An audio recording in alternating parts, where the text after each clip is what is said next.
జారి పడ్డ చంద్రుడా మళ్ళీ జన్మ ఎత్తిన మహాత్ముడా నేల మీద జారి పడ్డ చంద్రుడా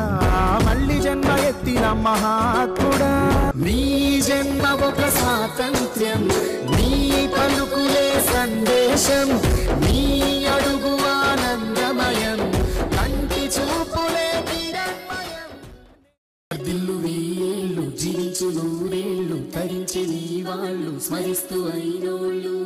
నేల తల్లి గొంతు ఎత్తి పల్లెలన్నీ పల్లవించి తెలిపినాయి నీకు ఈ క్షణం